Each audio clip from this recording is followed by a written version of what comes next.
Tommy, I believe that once you're over the age of 40, the dad joke instinct really kicks in. I think I must have started early. I think I'd probably I got with the kids about 10 years ago now, so I guess I started about age 30, 29. Yeah. I mean, you're an old soul. That's probably why. Your life expectancy, as we've discussed several times, is not that high, so it's only natural you started a lot earlier. Dude, every time when the girls were little, every time we got in a car, I turned into like Clark W. Griswold. I could see that. I'm like, look at those trees over there, girls, and they're like playing on their fucking tablets. Kids. Yeah, right. What was it about it? You all of a sudden you appreciated the beauty of life. You felt like you had a purpose, huh? Did you? I think it's just, I like little kids. I like all people, so it's like I like, it was something new to me. I'm like, oh, cool. These are my, they're my girlfriend. They were my girlfriend's kids then, of course. But I was like, oh, I want to make them have fun, and I still do it when I get around. Like I was with my niece last night. Me and Aaron took her out to eat, and we just had a ball. Their kids were there and stuff. We're all laughing, and I don't know. When I get around kids, I just turn into like this, just anything for a laugh. Oh my God! It's my belief that the dad joke instinct is the lamest part of your brain, and it just has to mature and curdle, and then and only then will you become one of the most obnoxious creatures in existence. I think it's Darwinism at its finest.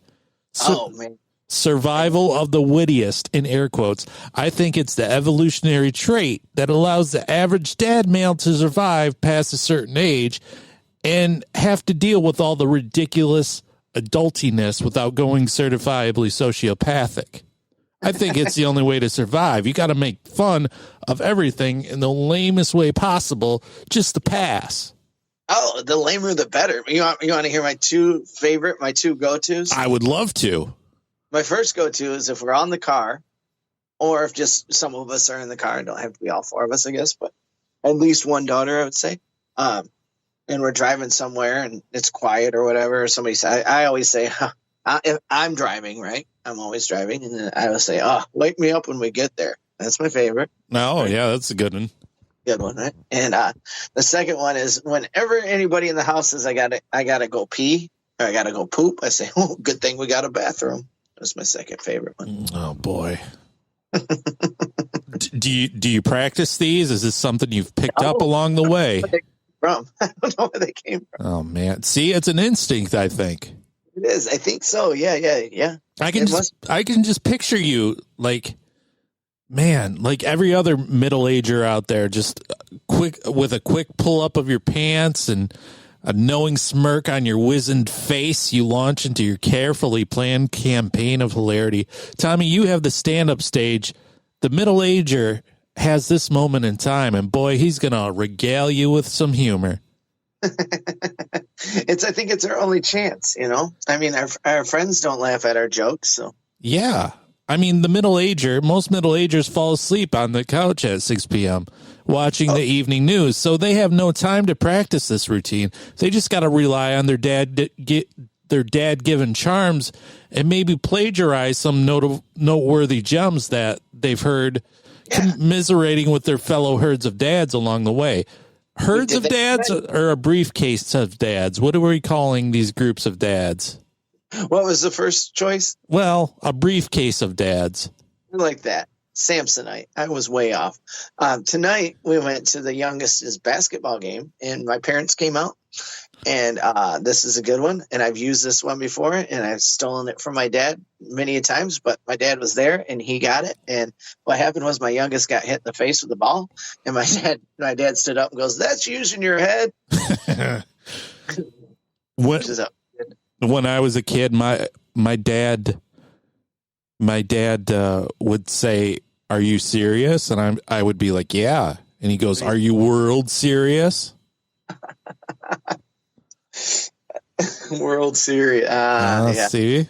Just say, "Hey, serious, I'm dad."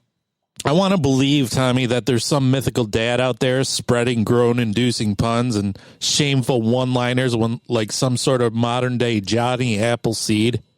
Well, there's a guy on TikTok that I know you don't like TikTok. I don't particularly find this guy very amusing, but he is very famous. He's not terrible, but he looks like the stereotypical dad. He's got a comb over. He's probably 40, maybe. Always wears like a button down Hawaiian shirt and shorts.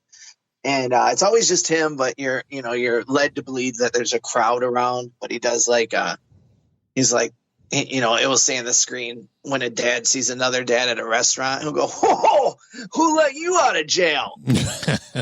Classic.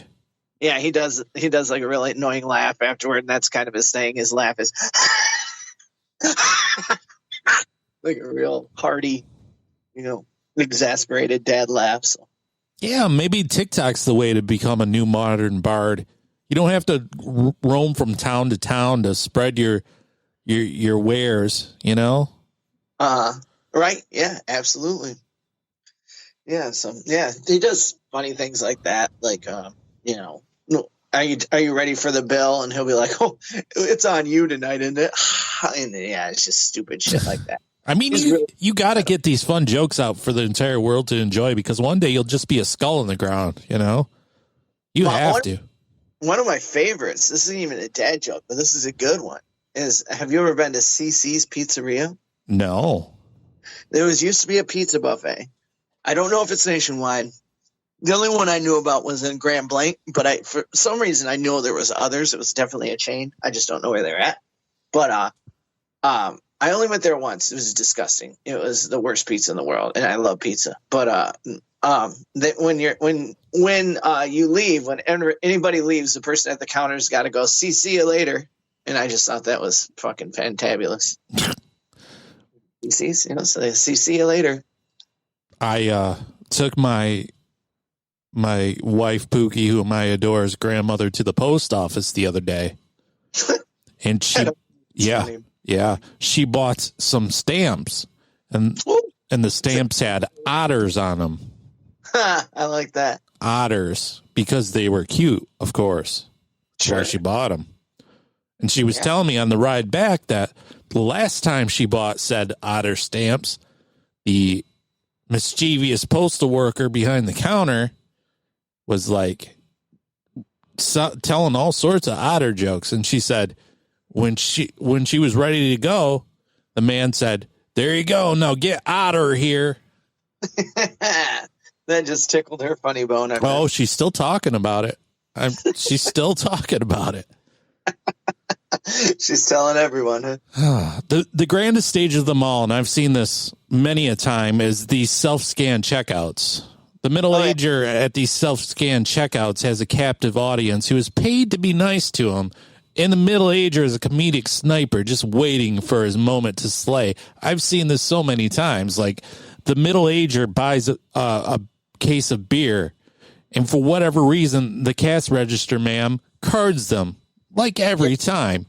Yeah.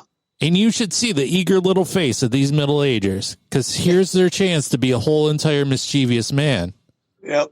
I should have had my older brother buy this for me. Love it when I card people. Sometimes, I think I've mentioned this before, sometimes I serve at a restaurant. They're making me more of a manager now, which I'd rather serve. But anyway, when I'm serving at the restaurant, and I ask for ID, people are, "Oh, you're making me feel so young again." Oh, shut up. I'm just doing it because my manager is saying you should probably check IDs again. Oh, man. What is this blight upon the male mind to be simple-minded walking zombies of cringe? Like, what is this? And I'm falling prey to it myself, Tommy. Here's how you do use dad jokes as a tactical weapon. Lately, I've been besieged by bad luck. Like, I am the French fry laying on the ground, and the seagull of bad luck is swooping down to grab me. Snap you in half. Oh, my God. So I had to buy a new vehicle, Tommy. You ever buy a new vehicle? I thought you were just getting an engine. Oh, boy. You get an engine, I get an engine. We all get engines. You just scrapped the whole thing and got a whole new vehicle? I mean, we needed a new vehicle anyways. Oh, that's right. You're still getting an engine in the other one. Thank you. Don't derail the tale. I like that. Yeah. Derail the tail. I should put that on a t-shirt and sell it at comedy shows. Yeah, give me some money because I need it now. So here's a good idea. You know, you have to negotiate when you go to the table at these dealerships because they're gonna really play hardball. Yeah, well, you're supposed to. That's why I always sucked. Well, I was great at sales, but I never made the company any money because I was just always on the customer side. We had a real young go-getter as a salesman, and I'm like, listen here, son, this is how this is going to go, young man. Oh, yeah. And he was trying to buy us sell us. We're looking at this used car, and he was trying to sell us on a long-term loan of like 7 years, 8 years. Right. And we were kind of like balking at that and saying, I don't know. He's like, well, why would you not want to do that? And I looked him dead in the eye and I said, you know, in baseball, when they signed the all-star batter to a 10-year deal, 5 years into that deal, it doesn't, the all-star batter is nowhere near what he used to be. Right. Right. This is what I says to this man. And he just looked at me. Yeah. In awe. And he probably wrote it down and took some notes. Yeah. he probably expected you to say, because that's a long time, and then he could say what we were taught to say in that scenario is these are just minimum payments. You can totally why not extend it, and then you only have to pay $287 a month. That's the minimum. But if if we go with a 4-year loan, then you're going to have to pay $424. Why wouldn't you go with a 6-year loan, pay $274, and then on the months you want to pay more, just pay more because you only have to pay the minimum. That was always our sales pitch for people to go longer. I never understood what I think because the credit unions get more money off them, I guess, if they go longer. But I never persuaded anybody anyway. I'd always just whisper and like, don't. Hey, listen, don't listen to that. Shit like that. I was always on their side. Yeah, it seemed like he read a book somewhere and thought he had it all figured out. I kind of threw him off his game when I came up with that off the top of my head. And I was real proud of myself afterwards. Yeah, I was. I'm like, I'm a real adult male now. So here's another thing, Here's how I had to get a new washing machine. Oh, yeah, I had to do that too recently. Oh, these things that happen to us, huh? Yeah. It's never people. Thing. By the way, Tommy and I are bragging a little bit. We don't have to go down to the nearby river like peasants and wash our clothes on stones and use a dead squirrel to scrub them. We are privileged with our washing machine capabilities. Oh, I kind of like your idea, though. I kind of like the dead squirrel.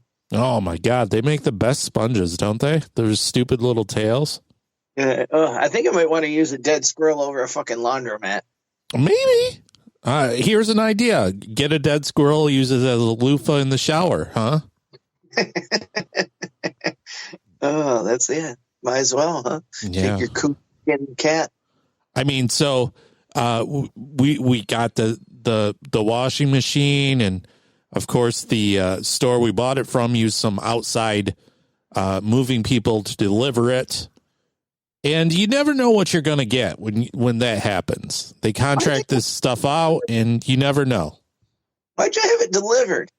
Why did I have it delivered? What am I going to strap it to the top of my Equinox, this washing machine? We put ours in the back of the Beloved's tracks, and that's way smaller than an Equinox. Oh, for crying out loud, it's $50. Who cares?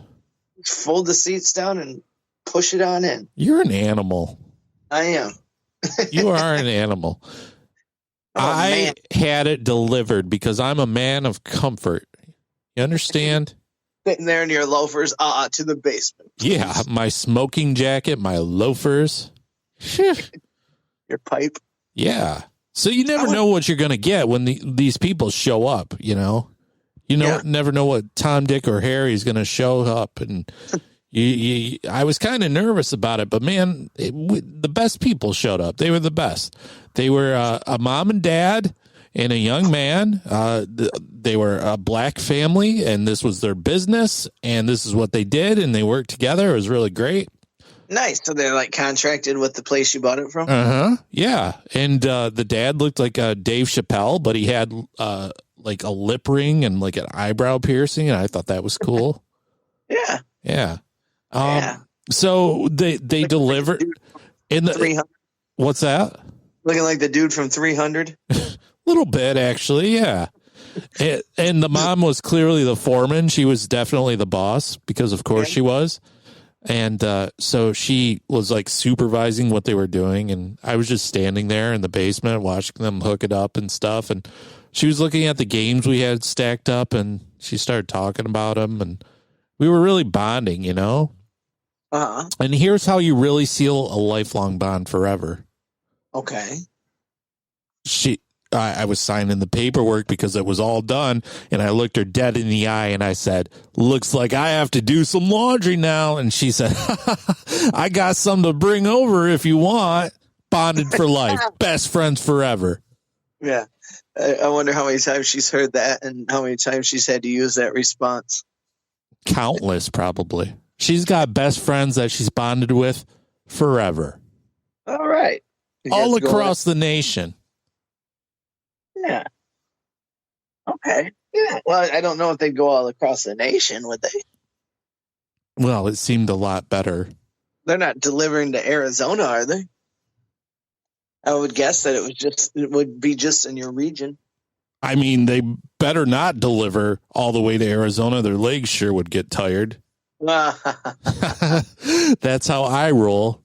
EYE roll. Get it? Get it? Get it? Get it? DROP, that beat, D-boy. Put it in, put it in, put it in. We're drinking summer shandy on Thursday. We so motherfucking out here, though. We never been this out here. Woo!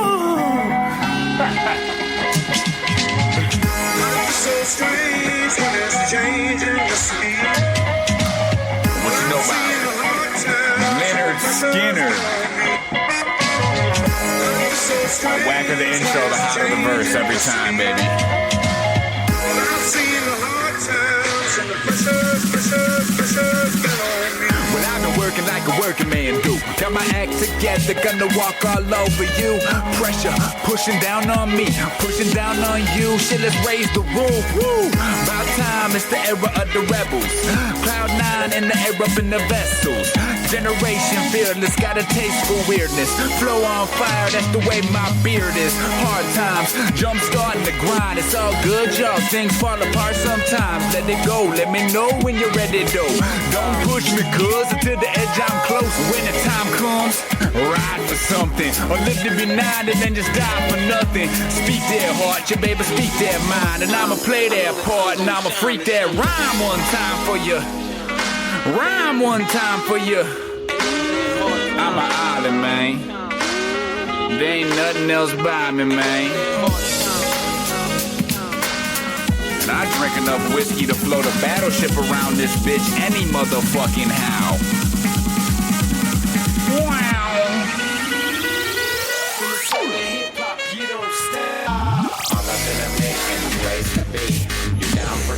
Welcome to the Miserable Retail Slave Show. We're coming to you from the Pod Shack outside beautiful Bay City, Michigan. My name is Randy, and with me is the man they call Tommy Thompson. What's up, sir? How are you? Oh, yawning, but I'm doing good. Why would you yawn on this program? What is boring you at this time of night? No, actually, I like the intro we just did better than a lot of episodes we've done in the past. So I think it's going to be a good episode. And I hope you've got a good feeling in your gut, do you? Yeah. Must be diarrhea. We are a big dumb comedy show, and we. What were you going to say? I said I just had Taco Bell, and it was funny because the beloved was like, "This don't taste right," and I was like, "Yeah, it doesn't." And she didn't eat hers, and I did because I'm dangerous. You're the bad boy of fast food. It didn't taste right at all. So we'll see. We'll see what tomorrow brings. It probably tasted like the salty retail tears of a fast food worker. We just decided it tasted old. It tasted stale. Well, how could that be? I mean, I feel like they have a pretty good You know, I don't know. Maybe they made up a bunch of shit like earlier. I don't know. It just didn't taste. I don't know. I usually love Taco Bell, and it just had like it was very flat, and I got a crunch wrap, and the shell was just kind of like, just seemed stale. Yeah, it seemed like stale bread. You know, I've had some really mightily glorious Taco Bell in my day. Oh yeah, it's the best. Yeah, right. I would want to know if you take, let's say a Chef Gordon Ramsay and put him head to head with Malcolm, the 16-year-old zit-faced teenage Taco Bell worker. Right. Who could do up a better cheesy gordita crunch? Ooh. You know, let's put that on TV. That's the show I want to watch. Right. It could be called it could be something like where the Taco Bell guy is like not like beat Bobby Flay? Yeah. No, it's like beat Malcolm or whatever. Right. Take a 5-star world-class chef from New York City and pit him against Ryan, who just graduated high school and doesn't know what he's going to do with his life. See who can make the better Big Mac. Who's just smoking a joint up behind the dumpster while taking out the trash. Yeah. I'm going with Ryan. Do a blind taste test. See who does it better. This is awesome. He just put corn into a crunch wrap. I would have never thought about that. This guy is high as hell, and I'm eating his food. This is a Miserable Retail Slave show. We are a big dumb comedy show. We bask in the gloriousness of sarcasm. We are a parody satire program show. Do you understand? Do you get it? Some people don't. That's why I have to say this, you know? Yeah, disclaimer. Whatever I say is probably not a good opinion, and I probably wouldn't even stand behind it. I mean, who would? I change my opinions more than I change my socks. Okay, dad joke. Well, yeah, that's the whole thing here. But I do like, you know what really bothers me about people lately? Oh, I'd love to hear this rant because I've got a whole slew of things that bother me about people. But go ahead. Everybody has such a fucking opinion nowadays, right? They're like, "Whoa, listen to me," and it's like, shut up. Like, even if your opinion's good, I still don't want to hear it. Says the guys that have podcasts, and we're like, "Hey, listen to us." Yeah, but that's kind of like the joke. Is like, I don't like, seriously. If I start feeling strongly about something, like I will literally watch like arguments that are against mine, and I'll try to convince myself of going the other way. Isn't that crazy? That's a little bit insane. I just assume I'm right always. Yeah, my whole thing is I want to be open-minded, right? And it comes natural to me to be. I try to see both sides of the situation, and then I feel it's like that one. It's the old cliche, like there's two sides to every story, and the truth is probably somewhere in the middle, or whatever. However it goes. Maybe I just made that up. It's pretty cool if I did. I would put it on a throw rug somewhere, probably. Yeah, right under Home Sweet Home and Live, Laugh, Love. Yeah, absolutely. I found a Facebook post the other day that I had. It was from like 2013. I said, Home Sweet Home is the Live, Laugh, Love of the 80s. I was like, oh, that's good. I should put that on like a bumper sticker. I thought that was pretty clever. Oh, it's great how you can be in awe of your own brilliance, Tommy. I appreciate that about you. Not very often. Oh yeah, people that have opinions. It's just like, shut up. I don't care about your opinion. I will agree with you because I just want you to shut up and finish your beer. I've decided that the internet, the real life parallel to the internet is a parking lot. Because in a parking lot, there's just vast amounts of chaos going on at all times. There's not an empty parking lot. There's theoretically rules in place in a parking lot, but no one seems to abide by them. And everyone thinks they're doing the right thing, even though they're clearly not. Mm-hmm. And then people get upset because they think the other person is wrong. Like, you can't park like that. Well, I'm supposed to park like that. Oh, I got a good park. He has no right to park like that. And everybody's just doing whatever. There's illicit things going on in parking lots. I got the best parking lot story. You ready? I would love to hear it. For some reason, I'm super hyper tonight, probably because I'm all caffeinated. Sorry, Oh, Tommy's weird and caffeinated. Shit. So my buddy, we'll call him Brad. That's not his real name, but we'll call him Brad.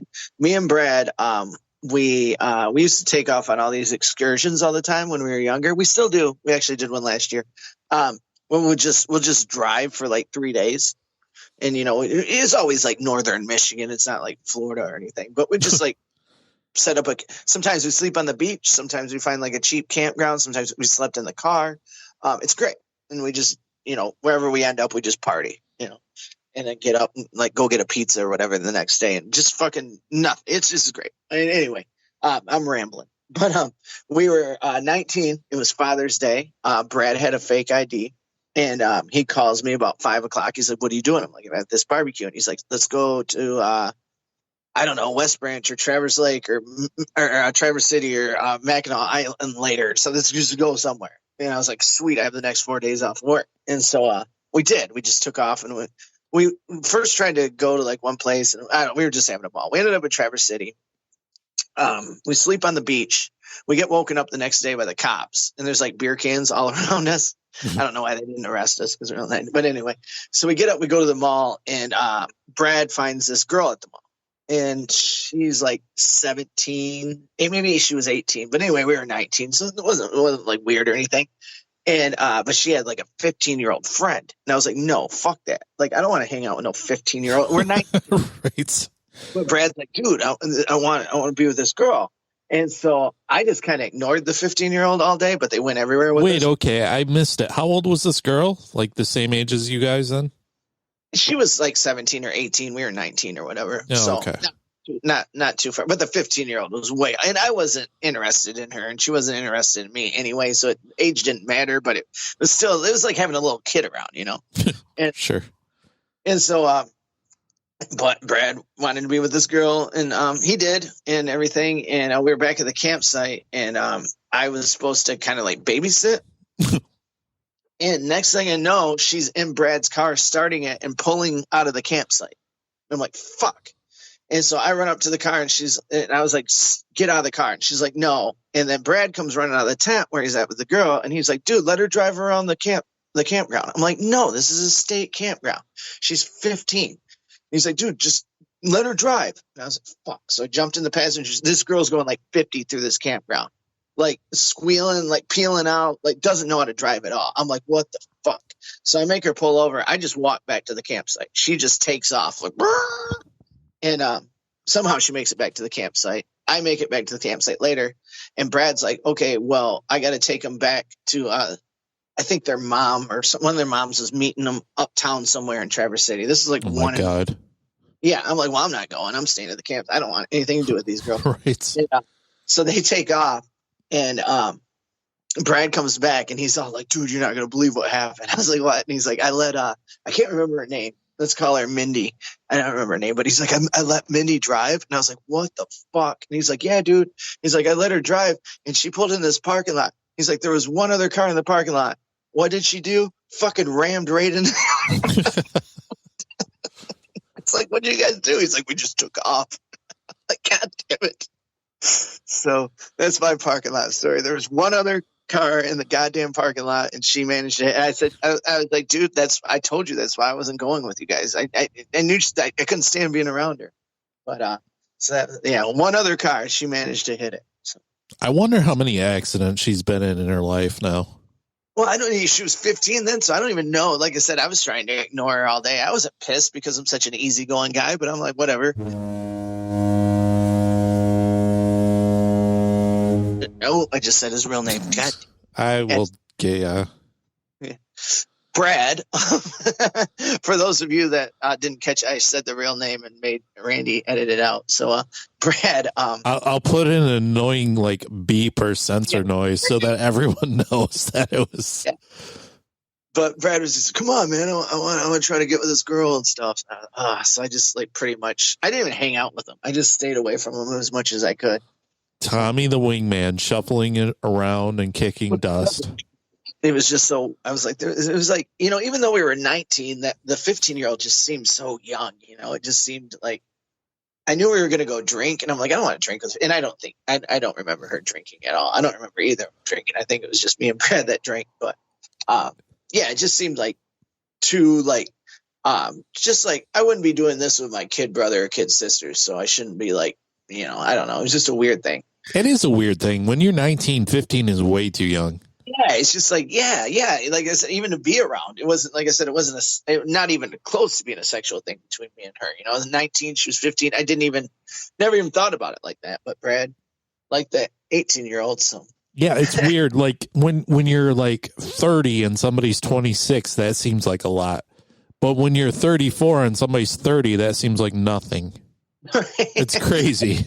Because at that point, we both lost hope. Yeah, I mean, you're both in this. You're both strapped in. You've experienced at least 30 years of just bleakness at that point. You both know that it's not going to get any better ever. So your dreams are not going to come true. You're never going to go see Egypt or whatever. So American dream's a lie. You're never going to be a millionaire. You're not anything special. You are not a unique snowflake. You're the all singing, all dancing crap of the world. The best part about your life is the Merlot that sits on your counter. Yes. Yeah. Or the 24-pack of Busch in your garage refrigerator. That's the best thing for like a middle-aged dad without like any like, like he's just a content dad. Like you go to work every day and that's the best thing, right? To have a fridge, like a garage in your fridge. Yeah. I mean, yeah. It is the best thing, as Tommy said, to have a garage in your fridge. That's just, that's amazing. It's a parking lot for your beer. It's a parking spot for your beer. I get it. Yeah, dude, it's awesome. I don't have one, but I think that the content dad, the dad that works, not so much a teacher. We call him like maybe like a construction worker. That's his thing, He wants a fridge in his garage, and he should have one because he works hard. You said that the Pod Shack looked like a dungeon, but the Pod Shack has a fridge, Tommy. Nice. Yeah. See? I like any rooms with fridges. It doesn't even matter what's in them, really. Possibilities are endless. You're going to get beer, ice cream, or food, so, they're all good things. Yeah, I'd have all of them in mine. I think I have all of them. No, I don't have any beer right now. That's kind of the beauty of being content dad and having, I guess that's the theme of the episode is middle-aged dadhood, but that's the beauty of being content dad and having that 30-pack in the fridge because the possibility is there. You don't necessarily have to have any, but it's good to know that it's there if you want it. Usually if I have it, I can't say no. That's sort of a problem, Randall. Well, yeah. I mean, you're a passionate man. You're all or nothing. You're like, well, fuck it. I'm having this one sip. It might as well be all 30. Let's go. I am all for nothing more so than anybody I've ever met. And I'm not bragging about that. It's annoying as fuck. Like I cannot do anything unless I'm doing it all. And I'm not saying that I'm good. Trust me, Tommy. Anybody that's listened over the last 10 years knows that you're annoying as fuck. And I'm bad at most things. So I'm going to do it 100% wrong. It's like, okay, this is what's going to happen, and I'm going to commit to it. Which it's like most guys have a fear of commitment. I commit too easy. they're like, you think you can swim across that lake? I'm like, yes. I'm going to do it right now.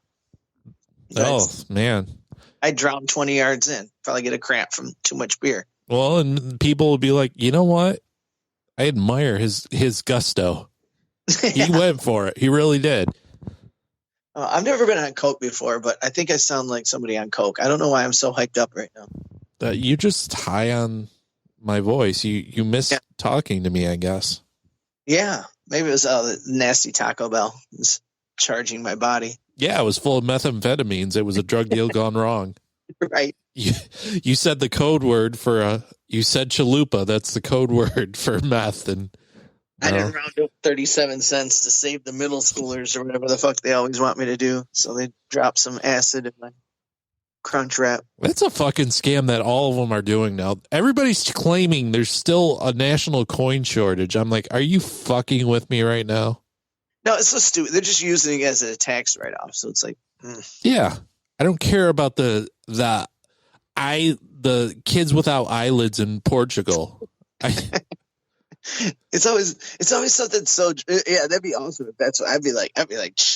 Round up to the nearest $10. I mean, take that. I mean, yeah.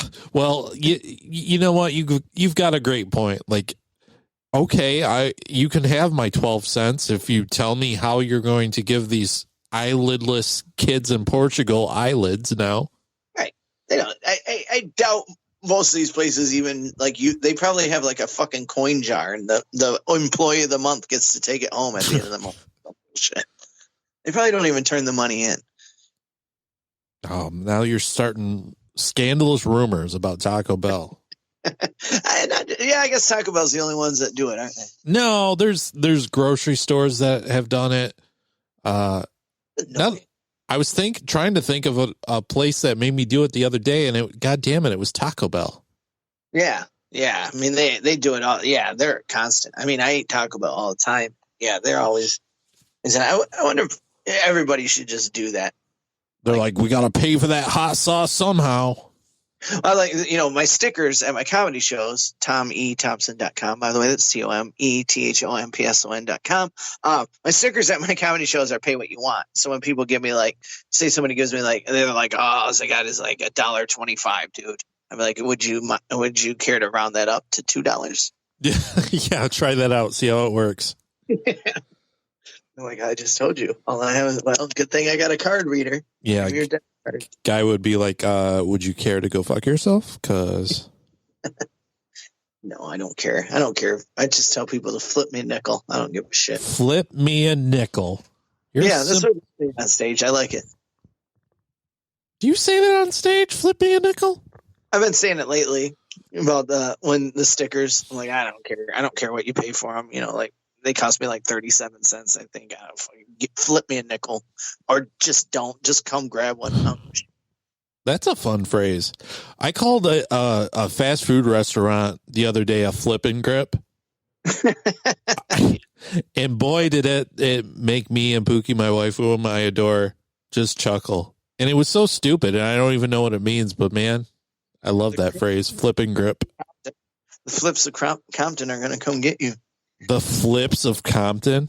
Crips of Compton. The Crips of Compton. Yeah. Why? I said flip and grip, not the Crips. The Crips. Yeah, I said flip and grip, not... Oh, I thought you were saying crip. Oh, my God. Yeah, that makes a lot more sense. Flip and grip. Yeah, I got you. Yeah, that's funnier. Now I see why it tickled your funny bone. I get it. What am I, Scott Stapp? Am I not enunciating enough over here? I'm just. Hello,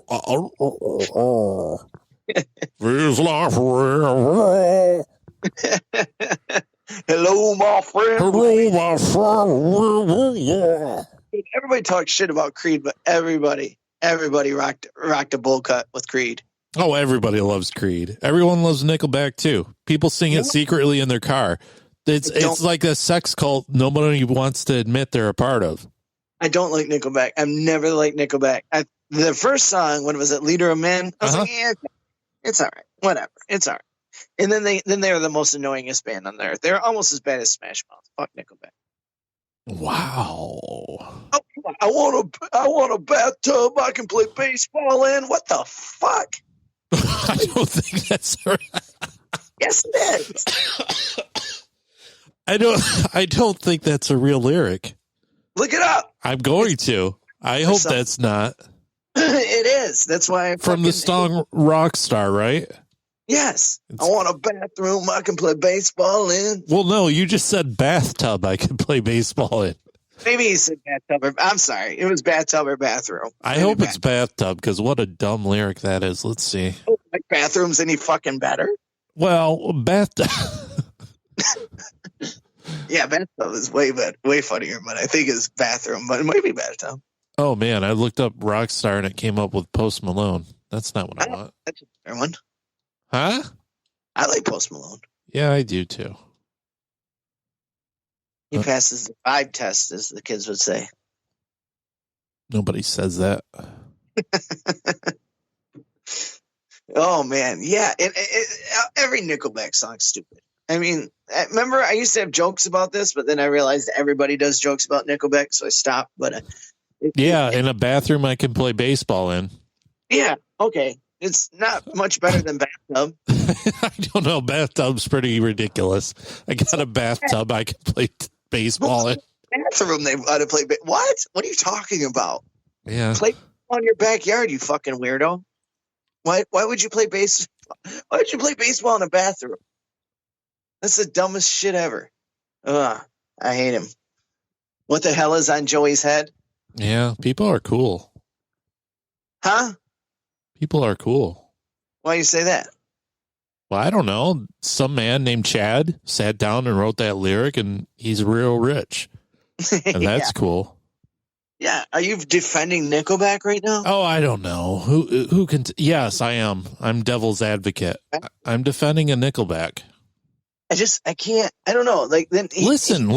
They were super very popular. They made a lot of money. It's hard to make stuff that anybody likes. So good for them. But why would you want to make stuff that everybody likes? Ugh. I don't. That's why I have this dumb podcast. Nobody likes it, and I'm content.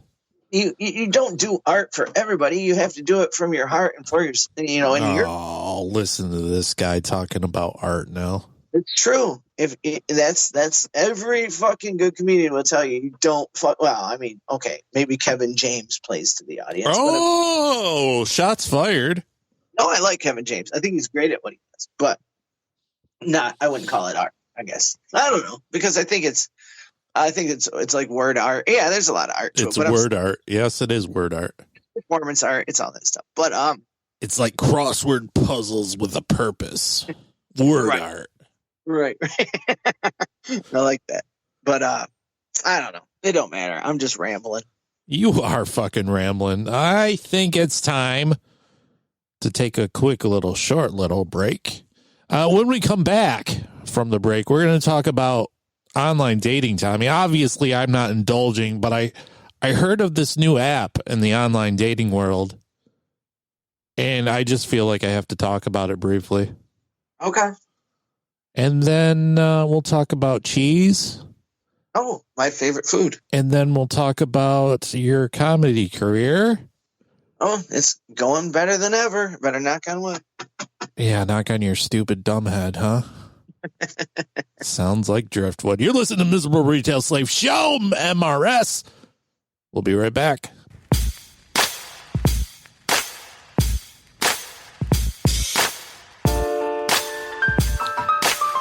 I can bounce to this shit.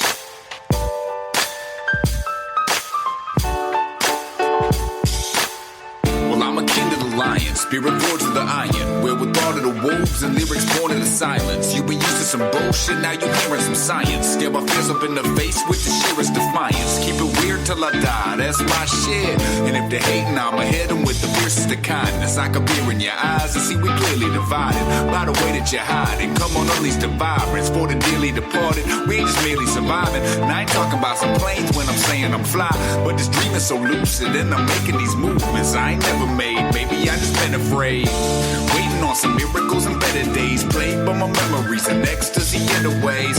Brain fry, say hi, hey, watch the pain dry. But this welcome back to the sausage. How's everybody doing tonight? Do us a great big favor.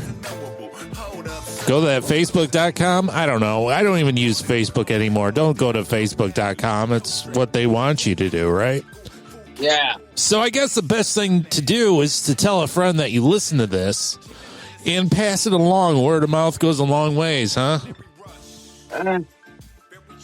What? That's just an old saying. I don't know. What's an old saying? Word of mouth?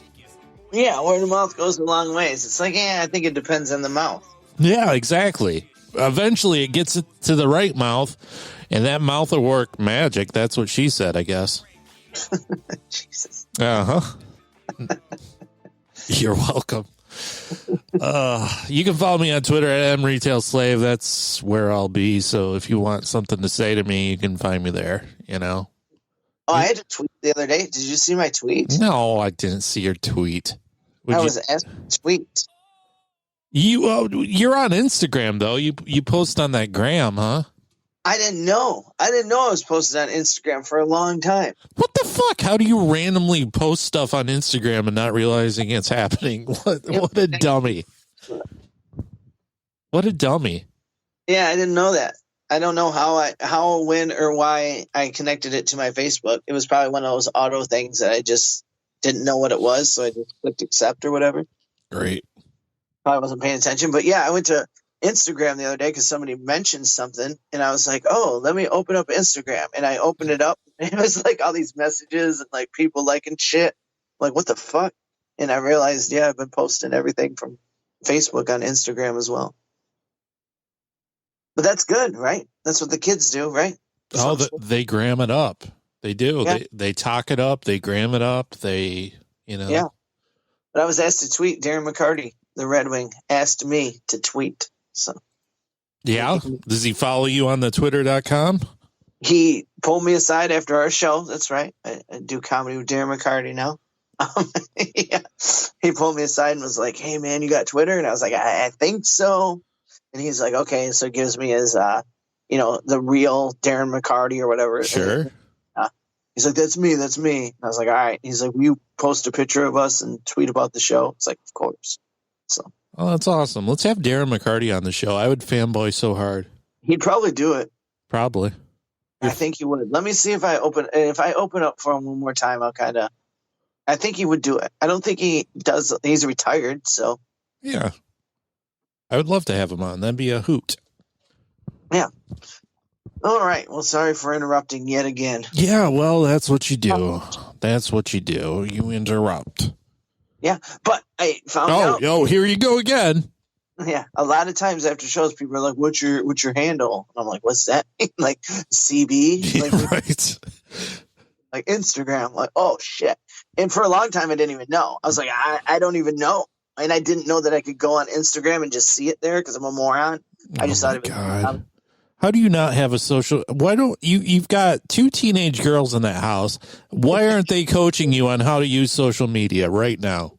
They did help me with TikTok a lot, but then I decided I didn't like TikTok because it's not instant gratification. So I like watching TikToks, but I don't. It doesn't pull at me like the old stand-up does. Oh man, that old stand-up's a sexy mistress, isn't it? I wouldn't say that. Okay. You can't because you have the beloved, but yeah. Like a bottle of Bud you can't get away from. Oh boy.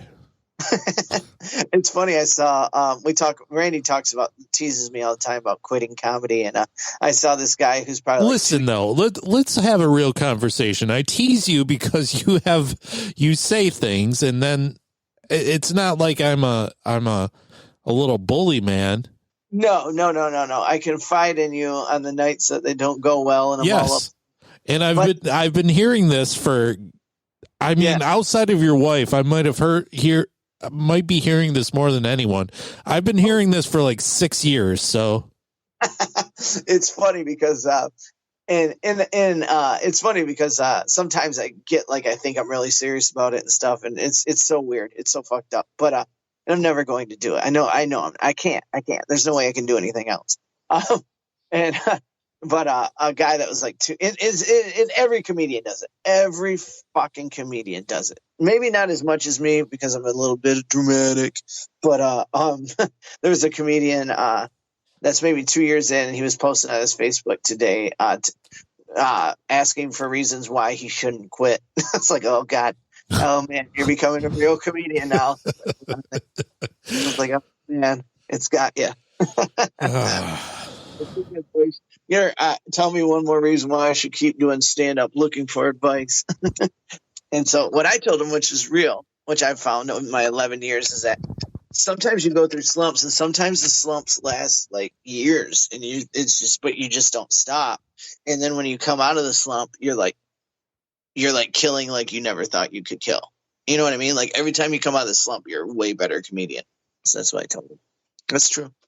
I feel like when you do anything creative and you feel like you do a good job at it, it's such a great feeling. Yeah, and then when you feel like you did a bad job. Oh, yeah, like this dumb podcast. I mean, we've had really good shows, and we've had strings of really good shows, and I'm like, oh, man. But then one bad show, I'm like, why do I even waste my time with this bullshit? Who fucking cares? In me, stand-up most weeks is how I make most of my money. I mean, some weeks, if I'm at the restaurant or substitute teaching, I can pull in a little more. But most of the time, stand-up's where I make most of my money, and that even fucks me up more because, I mean, one, I know I'm never going to quit. I don't think I've convinced myself I was going to before. But you're never going to quit. You're one of those people that say they're going to quit, and you're like an alcoholic, but for comedy. But also an alcoholic. I mean, but right now, I'm talking about comedy. And you keep saying you're going to quit comedy, and you're just never going to. You're going to just keep dropping puns and one-liners. I don't do puns. I do have this new joke that has a pun in it, but it's really funny because I make fun of I like parody the pun. You parody the pun? Yeah. How can you parody a pun? That sounds a lot smarter than what you're about to tell me. I can guarantee it. I make a joke about I'm talking about bigger people, and I'm talking about my birth control bit. But sure. I've been saying, I'm talking about the male birth control pill and how I'm so excited. And you women, women, they've been able to hog that excuse, pun intended. Women hog that excuse for years. Nice. I'm getting some booze, but I've been setting up better because I'm like, before that, I'm like, listen, I don't care if you're 98 pounds. I don't care if you're 398 pounds. If you gain some weight, you just blame it on them. You know what I mean? And so like, No. I like the booze, though. The booze are good. The booze are interaction. I like that. You're like a heel. You're a wrestling heel now. Yeah. One time a lady started yelling at me. That's even better. Oh, boy. That would tickle me. If I were you and somebody started yelling at me, I would love it. Yeah. She thought I was calling women fat, which I'm not. The whole joke is that they're starting out with a male birth control pill, and I can blame my weight gain on the birth control pill, just like women have been able to do. Not saying that the fat women, so now I say it better. I say, I don't care if you're 98 or 398, you gain 6 pounds, you can blame it on the birth control. Right. But before I did that, the reason why I did that is some lady, I was getting a little booze and some laughs, and the booze were starting to confuse me because I've been doing this joke a long time, and the booze just started. So I'm like, why am I telling it different? But in December, I was in Indiana at a show, and a lady started yelling at me. She's like, "Not funny. Don't make fun of women's weight." I'm like, "What are you talking about?" I was like, "Hold up, we're stopping. We need to discuss this right now. Why do you think I was talking about women's weight? I'm talking about anybody gaining weight. I'm not talking about women being fat. Is that what you think?" She's like, "You're talking about women being fat." Like, no, ma'am, I'm not. Can you please tell me where I said that? Because I need to go back and fix this. And she wouldn't say anymore. So I was like, okay, are we done? I was like, serious though. But you could tell I was genuinely concerned because I'm like, I'm not going to stand up here and call women fat. That's not what I'm doing. So it was pretty funny. So now I've decided to say, I don't care if you're 98 or 398, you gain like 7 pounds, blame it on the birth control, right? Shouldn't be telling all of our listeners my coveted joke. I mean, geez, you're giving away the whole set. Who will book you now? Right. I know, they can just go on here and listen to it. There goes that fucking Netflix special. You can kiss that goodbye. Oh, that's funny. Oh, did you see Dave Lando has a special? No. I don't know. He hasn't said who he's coming up, what platform it's coming out on, but I think it's going to be one of the bigger ones. I don't know. That's just my inclination. I can't speak for Dave. I can't say any, he has given me zero hints. He had just posted a couple weeks ago that he's coming out with a special. Oh, wow. That's fun. And somebody asked him, and he said I don't know if he said we're still in discussions or something like that. Long-time listeners that know what you're talking about, but new listeners, that's Tommy's friend and mentor, Dave Landau.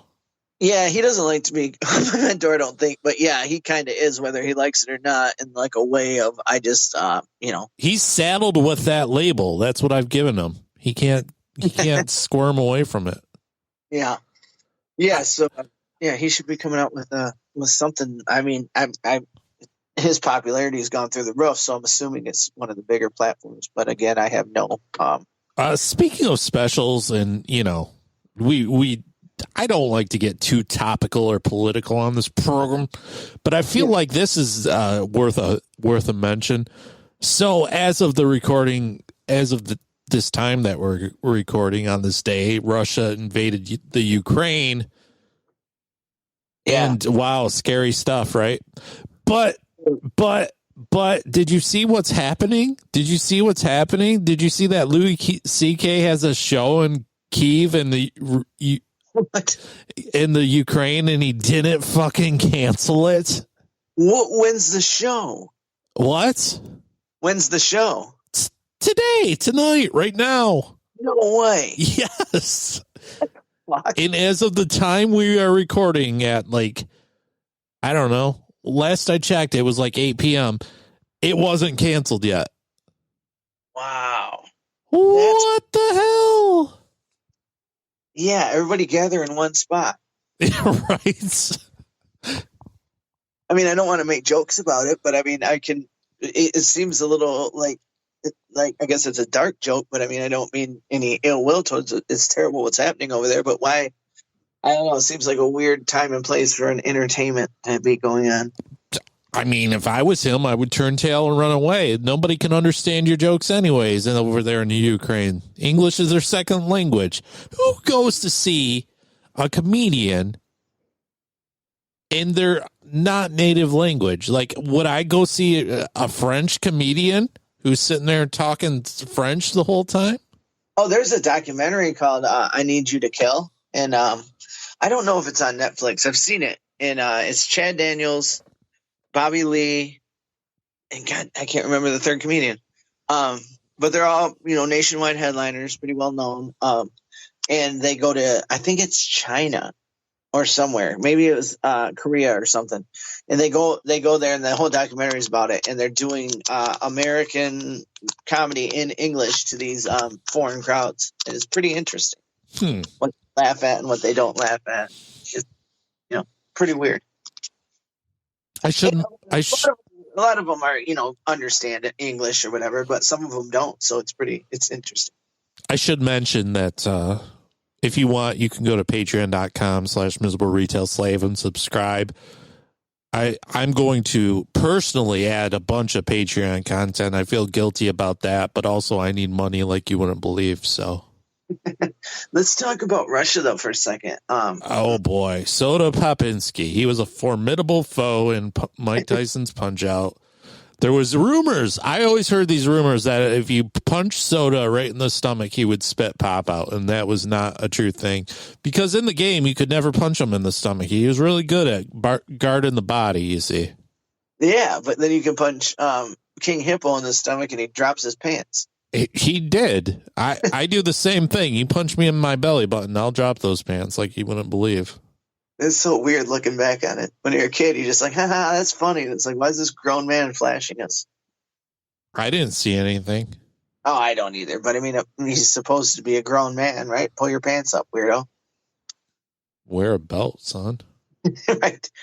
Anyway, Russia. I was talking to this older gentleman today. I won't say his name. I know him pretty well, but Roscoe Jenkins. There you go. I was talking to Roscoe, and he comes into the place I'm at, and he's like, oh boy, Tommy, this is it. This is the end of the world. And I was like, what? And he's like, you didn't hear? And I was like, what? And he's like, Russia invaded Ukraine. I was like, yeah, but Putin said they're going to do it like peacefully. He's like, no, they dropped bombs on Ukraine today. I was like, fuck. He's like, yeah. He's like, this is the end of the world.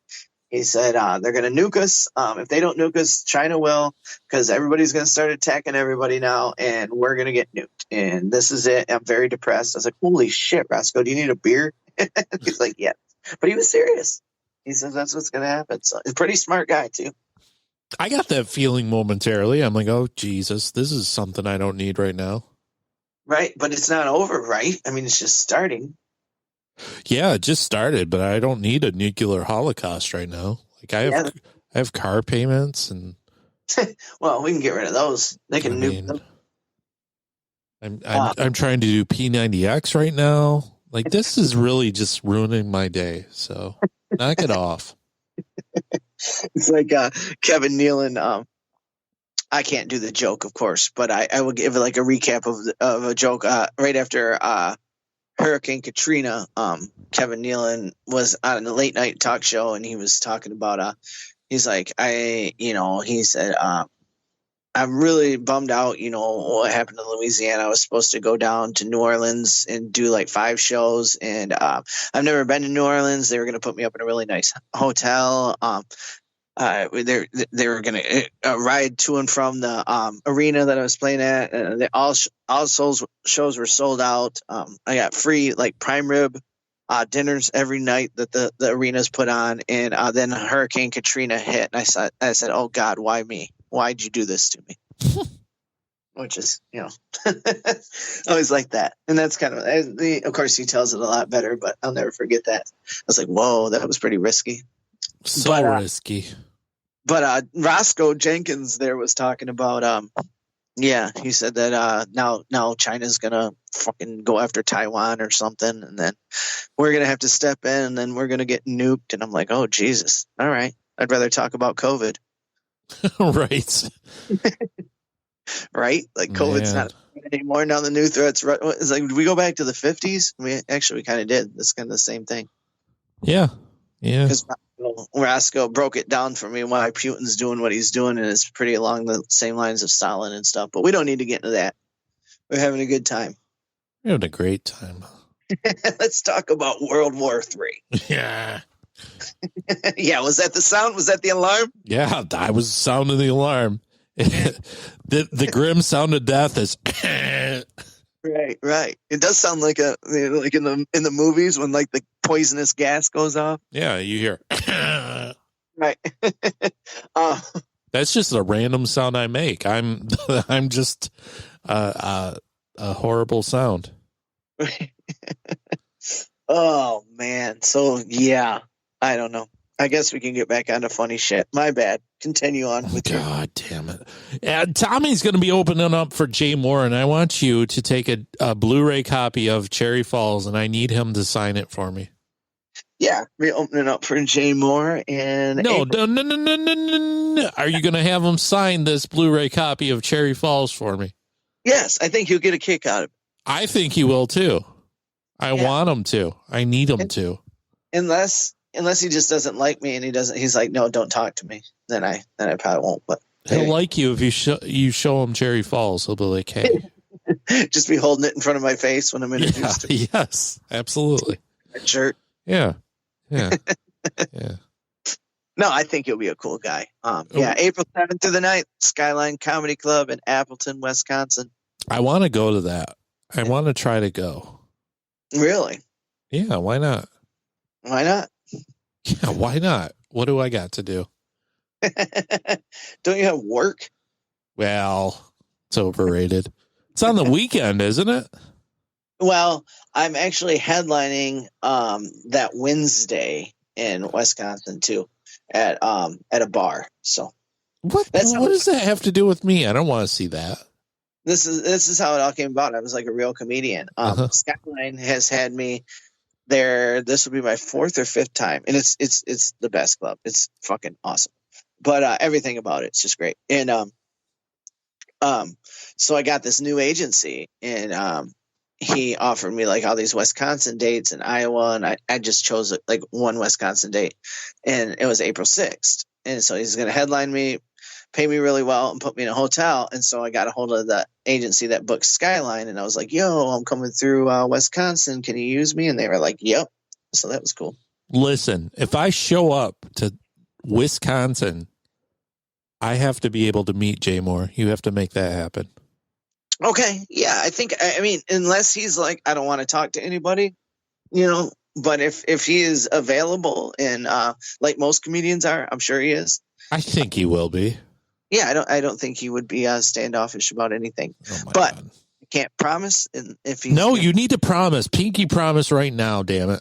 If he says I don't want to speak to the MC or the feature at all this weekend, keep them out of the green room. Who says that?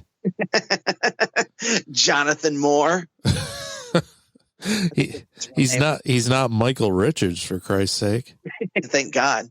Isn't his name Jonathan? I think. Maybe. I think it's Jonathan. But anyway, yeah, I'm sure he'll be fine. I'm sure. Yeah. I've never had a comedian be like, get away from me. Really? Comedians have bad taste, because if I saw you coming, I'd be like, no, go away, you leering gargoyle. Yeah, I had one be really mean to me, but I won't say his name. No, you should. Let's talk shit. No, Why? Because comedians don't do that. Reputation's everything. I do that though. What's his name? I'll fight him. He's like big. He's won awards and stuff. Yeah. I don't even remember who this was. I'm sure you told me about it, but I don't remember. Yeah, he came to Flint when I was first starting out. Maybe it wasn't Flint. It was somewhere around by me. But he told me the name of the town that he was from. I thought he was from a different town. I had the right state. But he told me a city, and I was like, oh, I thought you were from this city. And he was like, no, don't say that city. Guess what Tommy did? He wouldn't talk to me after the show. Man. Why was he so butthurt about you saying the wrong town? Fucking cares where they come from. Jesus. I don't care. I mean, I'm proud, I guess. I like Montrose where I live. That's why I stayed here. But I don't give a fuck if you say I'm from Flint. Well, yeah, that makes more sense. Nobody knows where your bumfuck town is. People say, where you from? I was like, please just say Michigan. Yeah. Where Michigan? You can say mid-Michigan if you want to, but I'm not going to say Flint because as soon as then, M's, this next guy's from Flint. Oh, I wonder if he drinks the water. Yeah. And then people yell at you, what's the water like? Shut up. So I just, please say I'm from Michigan. They're like, Sarah wearing Grand Blanc. I'm like, yes, but please say where. Like when I opened up for Darren McCarty the other night, and his personal MC guy was like, how can I introduce you? And I was like, you can just say I travel the Midwest. And he's like, you don't want me to say anything more? And I was like, no. He's like, you don't want to talk about any credits? I was like, no. He's like, that's it. And I was like, you think a long intro is going to make me funnier? No, just keep it. You don't have a podcast you'd want to plug right now? Right? Son of a bitch. Yeah, but then he's got to remember all that. That's I'm like, how hard is it? I should mention the podcast. Well, you should, but you don't. So that tells you what you think about me. I do every once in a while. No, you don't. Don't lie to me. I have. If I'm there, you might, but otherwise, no. I think I did when you gave me those stickers. You've never passed out those stickers. Don't even lie. They're in some dumpster somewhere. I think when I traded my last car in, I just left them in the probably. I don't know. Yeah, I'm a terrible friend in that aspect. This is your thing too. You've been doing this for 10 fucking years. There's thousands of hours of your stupid voice on the internet forever, and you don't care. And that really bothers me. I mean, it's not like I'm going to fucking Joe Rogan myself or anything, but. Not yet, but one day. Ever. I might say something offensive to white people or some bullshit, but I would never be derogatory towards race, ever. Yeah, we hate whites. You're on the MRS. I just said I might say something I might make fun of white. I mean, I think you can make fun of the race that you are, right? I think that's common practice, yeah. Right. I think that's the one get out of free jail card. What? Get out of jail free card do you have? Yeah. Yeah, and I don't even care if other people make. Dude, when Dave Chappelle does his white voice, it's the best thing ever. Oh, yeah, white people should be made fun of.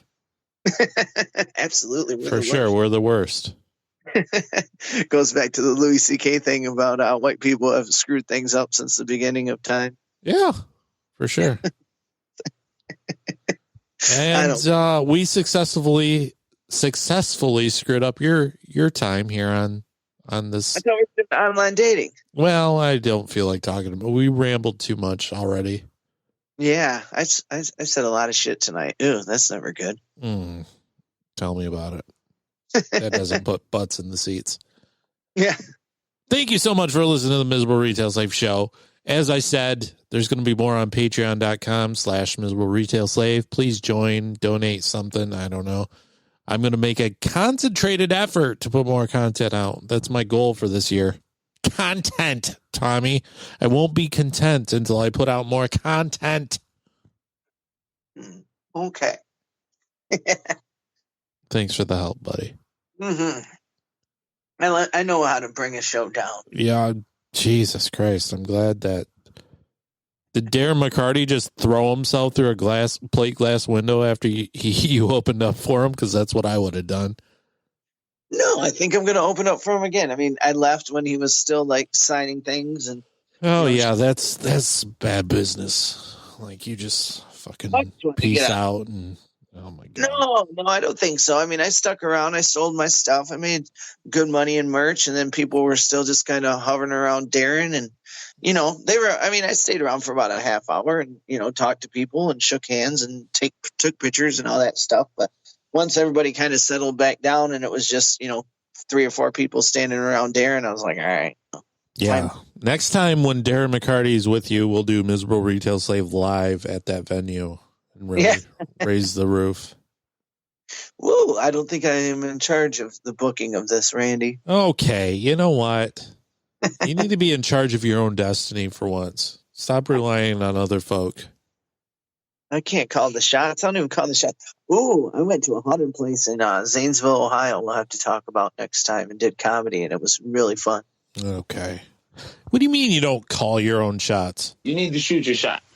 Dr. Penrose. Yeah, we're going to get Dr. Penrose on soon. We're going to get more people on as soon as we get a consistent recording schedule down so that we can schedule such things. That's going to happen. I had a show this Tuesday, and I have a show next Tuesday. Well, that's not going to work for anyone.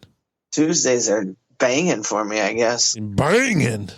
Yeah, I'm going to Indiana to headline the Smokestack Brewhouse in Mishawaka, Indiana on Tuesday, March 1st. So there. Sounds like a hoot.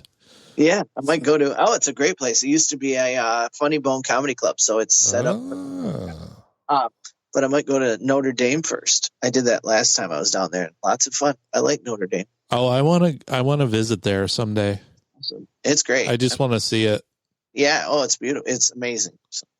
Yeah, I won't go Tuesday because I have adult responsibilities, but someday, God damn it, I'll go to there and see it. All right. Sounds good. As long as they keep doing comedy there, I'm sure I'll keep going back, but I heard they might be getting rid of the comedy pretty soon. Well, yeah, obviously, after you bomb the joint. No, I actually moved up. I used to feature there, and they moved me up to headliner, so take that, Yeah. Mm-hmm. I'm a headliner now. I can't say that without laughing. I am starting to headline more and more, though, so that's fun. Yeah, well, you headline all the hopes and dreams of our listeners here. You're the reason they tune in.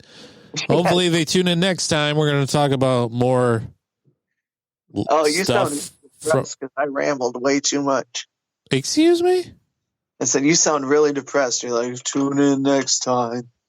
No, I'm like really tired because I'm fucking old, bro. And I get up at 5:30 a.m. Fair enough. Fair enough indeed. Yeah. I forgot how old you are. The oldest. I'm a Thusela over here. Your gray hair. I got it up the wazoo. I'm lousy with the grays. I got it all gray. Are you gray? For real? I'm gray now. I got grays in my sideburns. Oh, dude, my beard. I use gray reducing beard wash. Because I don't want to be gone because I'm not like a liar, but I don't 39-year-old Santa Claus. I don't want to deceive people, but I'm going to use this beard wash. I like the salt and pepper. Okay. Yeah. Push it real good. We'll see you next time. Till then, stay miserable. Bye-bye.